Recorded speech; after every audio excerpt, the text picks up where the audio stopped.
Hola a todos, nuevamente estamos con un nuevo video para el canal, en este caso trayendo nuevamente el tema del tablero. Recordemos que son videos más breves, videos más rápidos y más concretos en el tema. Esta vez tenemos el tema del ciclo cardíaco. Explicaremos brevemente a qué se refiere todo este proceso fisiológico en el corazón y también hablaremos un poquito de los diferentes soplos que encontraremos en el ciclo cardíaco, ya hablando un poco de la parte patológica. Así que para poder explicar dicho tema tenemos lo que es la gráfica presión-volumen del ventrículo izquierdo. ¿Sí? Tenemos que esta gráfica me representa el ventrículo izquierdo, pero también pues tiene una similitud con lo que viene siendo el ventrículo derecho. Lo que me cambia son las presiones, pero los procesos que pasan van a ser los mismos. Recordemos que tenemos 4 fases en el ciclo cardíaco. Tenemos lo que viene siendo la fase que es el llenado ventricular, esta que tenemos acá. Tenemos otra fase que viene siendo la contracción isovolumétrica. ¿Listo? Tenemos otra fase que viene siendo la eyección ventricular y tenemos la última fase que viene siendo la relajación isovolumétrica. Así que expliquemos brevemente cada uno de ellos. Recordemos que tenemos lo que es la aurícula. ¿Listo? La aurícula se empieza a llenar de sangre. ¿Listo? Llega la sangre pasa a lo que es el ventrículo izquierdo y tenemos lo que viene siendo el llenado ventricular. Es el paso de la sangre de la aurícula al ventrículo, es el llenado ventricular. ¿Listo? En el cual tenemos que el volumen aumenta dentro de la cavidad, como tenemos acá. El volumen está aumentando dentro de la cavidad. Tenemos un proceso antes de que termine el llenado ventricular que será la patada auricular, que será la aurícula intentando sacar la última cantidad de aire que queda dentro de esta para poder pasar al ventrículo. Luego de que tenemos que toda la sangre pasó de la aurícula al ventrículo, tenemos el primer ruido cardíaco, que si recordamos es el cierre de la válvula mitral, o vendría siendo el cierre de las válvulas auriculoventriculares, ya que esto pasa tanto en la válvula mitral como en la válvula tricuspidia. Entonces tenemos lo que es el primer ruido cardíaco, el cierre de la válvula mitral. Luego de que la válvula mitral se cierra, listo, tenemos que el ventrículo izquierdo está lleno de sangre. Por ende tenemos que iniciar lo que viene siendo la contracción isovolumétrica. ¿Por qué se llama isovolumétrica? Ya que si vemos acá, a pesar de que la presión va a aumentar, de que la presión dentro del ventrículo va a aumentar debido a que que está contrayendo ese ventrículo, el volumen va a ser el mismo. Listo, ya que tenemos que esa sangre, a pesar de que está contrayendo el ventrículo, no puede salir hacia ningún lado, ya que tenemos que la válvula mitral se encuentra cerrada y la válvula aórtica también se encuentra cerrada. Por ende, esta presión que me ejerce el ventrículo izquierdo sobre la válvula aórtica vendría siendo la poscarga. Y eso es lo que me permite que tengamos la apertura de la válvula aórtica. Entonces tenemos que se abre la válvula aórtica, esto que tenemos acá, y la sangre empieza a salir del ventrículo. Tenemos lo que es la eyección ventricular, que sería esto que tenemos acá, con sus dos fases. Una fase que es rápida y una fase que es más lenta. Luego de que casi toda la sangre del ventrículo izquierdo logró salir, ¿listo?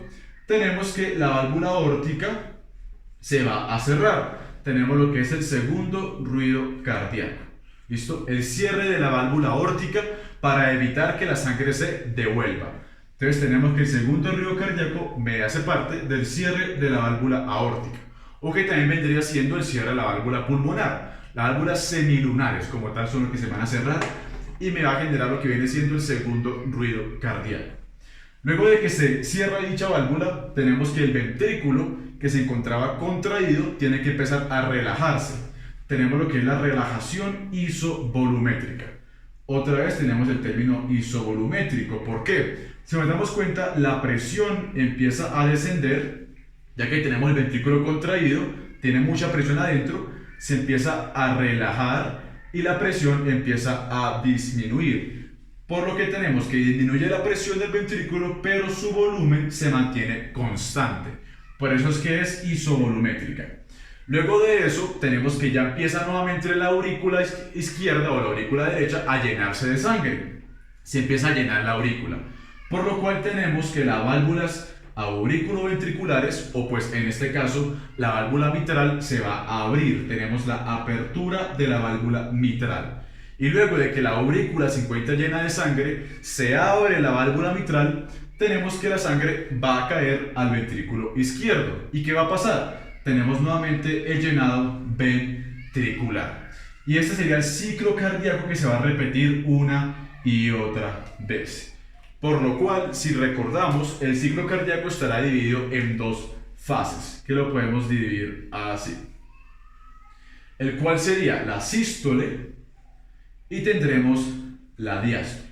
¿Listo? Recordemos que la sístole hace parte de lo que es la contracción ventricular y la eyección del ventrículo izquierdo. ¿Qué ruido me inicia la sístole? ¿O qué me inicia la sístole? El primer ruido cardíaco, que es el cierre de la válvula mitral. Ya que recordemos que los ruidos cardíacos van a ser los cierres de las válvulas. ¿Listo? Las aperturas no me generan ningún ruido. Lo que me genera ruido son los cierres valvulares. El primer ruido tenemos que es el cierre de la válvula mitral, que será el ruido de la sístole, el S1, e inicia la sístole. Luego que tenemos que toda la sangre del ventrículo se pudo salir, se pudo eyectar, tenemos el segundo ruido cardíaco, o S2, que será el cierre de la válvula aórtica, o el cierre de las válvulas semilunares. ¿Listo? Se cierra la válvula semilunar y se empieza a relajar el ventrículo. Iniciamos la diástole. Empezamos el proceso de la diástole, relajación isovolumétrica, se abre la válvula, aurículo-ventriculares. Como se abre, esto no le produce ningún ruido. Tenemos llenado ventricular, tenemos nuevamente que se va a cerrar la válvula mitral e iniciamos la sístole. Entonces recordemos, tenemos el R1, cierre de las válvulas aurículo-ventriculares, y tenemos R2, cierre de las válvulas semilunares. Adicionalmente, si recordamos, estos dos ruidos van a ser los fisiológicos, R1 y R2, pero tenemos dos ruidos adicionales, que será el S3 y el S4. Recordemos que el S3 lo encontraremos en algunos casos, no siempre, ¿listo? Y el S3 se va a encontrar en la fase de llenado ventricular, lo encontramos durante la diástole, ¿listo? Tenemos el inicio de la diástole y podemos encontrar directamente lo que es el S3, que si recordamos en personas jóvenes como atletas puede ser fisiológico, pero también puede ser patológico y me puede indicar una falla ventricular izquierda. Básicamente, ¿qué pasa en el S3? Es que tenemos que la sangre, cuando cae al ventrículo izquierdo, si este se encuentra muy dilatado, generará una turbulencia, y esa turbulencia es lo que me genera el S3. También tenemos otro ruido que viene siendo el S4, que el S4 sí siempre será patológico, que será la famosa patada auricular. Como dijimos, lo normal es que este no se escuche, únicamente se contraiga la aurícula y no se genere un ruido. Pero como tenemos algún problema, como una disfunción ventricular o una disfunción sistólica o diastólica, tenemos lo que viene siendo el S4, que esta aurícula me genera una turbulencia con las válvulas aurículo-ventriculares, que es lo que me genera dicho S4, que si nos damos cuenta se encuentra antes del primer ruido cardíaco.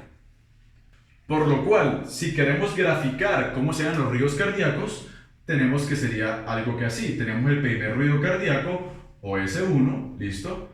Tenemos el proceso de acá y tenemos el segundo ruido cardíaco. Sería esto de acá. Tenemos el periodo de la sístole y tendríamos el periodo de la diástole. Entonces, ¿dónde se ubicarían el S3 y el S4?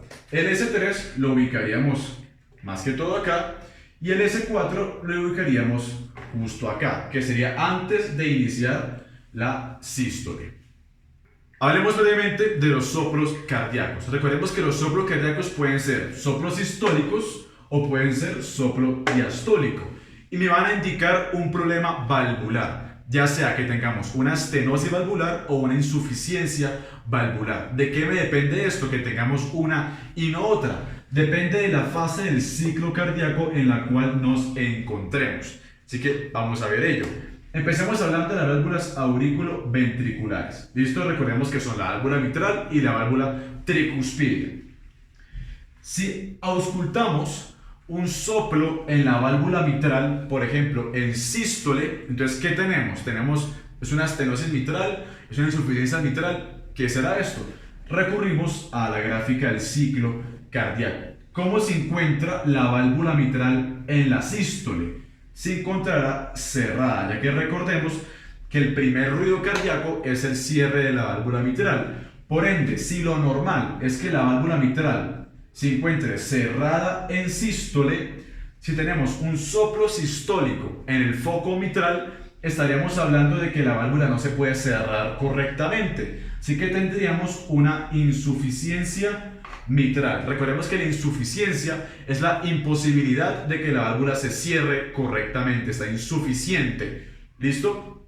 Y aquí si recordamos, lo normal, la funcionalidad de las válvulas es evitar que la sangre se regrese. O sea, que se cierre correctamente la válvula para que esta sangre no se regrese. Por ende, si tenemos que la válvula no se puede cerrar, pues será insuficiente. No me sirve para nada. Así que un soplo sistólico en la válvula mitral será una insuficiencia mitral.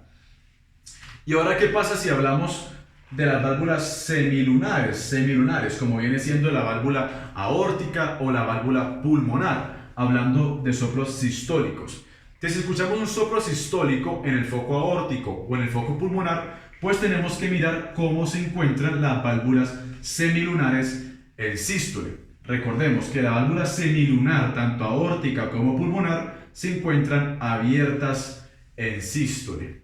Por ende, tenemos que si escuchamos un soplo sistólico en el foco aórtico, nos indica que la válvula aórtica no se puede abrir, no se está pudiendo abrir, ya que lo normal es que esté abierta. Si tenemos un soplo es porque no se puede abrir. Por ende decimos que dicha válvula se encuentra estenótica, se encuentra en estenosis. Así que un soplo sistólico en las válvulas semilunares me indica una estenosis. Pero un soplo sistólico en las válvulas aurículo-ventriculares me indica una insuficiencia. Ahora hablemos del de diástole, que básicamente va a ser al revés, si nos damos cuenta. Entonces empecemos con las válvulas auriculoventriculares. Tenemos un soplo diastólico, listo, en las válvulas auriculoventriculares. ¿Cómo se encuentra, por ejemplo, la válvula mitral en la diástole, que sería esta de acá? Que si nos acordamos es la apertura de la válvula mitral. Por ende, la válvula mitral en la diástole se encuentra abierta, eso es lo normal. Y tenemos algo que me genere que no se pueda abrir dicha válvula, tenemos lo que viene siendo una estenosis mitral. Por ende, un soplo diastólico, si esto es un soplo diastólico en el foco mitral, nos indica una estenosis mitral. ¿Listo? Y pasemos al otro caso, los soplos diastólicos de las válvulas semilunares. Entonces tenemos un soplo diastólico, ¿listo?, en el foco aórtico. ¿Listo? Que sería este que tenemos acá. ¿Cómo se encuentra la válvula aórtica en diástole? ¿Cómo se encuentra la válvula pulmonar en diástole? Se encuentra cerrada, ya que es el segundo ruido cardíaco. Por ende, si tenemos que la válvula aórtica no se puede cerrar en diástole, me indica que es insuficiente. ¿Listo? Entonces tenemos una insuficiencia aórtica o insuficiencia pulmonar, depende del foco donde nos encontremos. Por ende tenemos que si tenemos un soplo diastólico, listo, en las válvulas auriculoventriculares, nos representan una estenosis. Si tenemos un soplo diastólico de las válvulas semilunares, nos representan una insuficiencia. Así que vamos a tener un repaso muy breve del ciclo cardíaco y los diferentes soplos que podremos encontrar dependiendo de la etapa del ciclo que nos encontremos. Muchas gracias por escuchar, nos vemos en un siguiente video.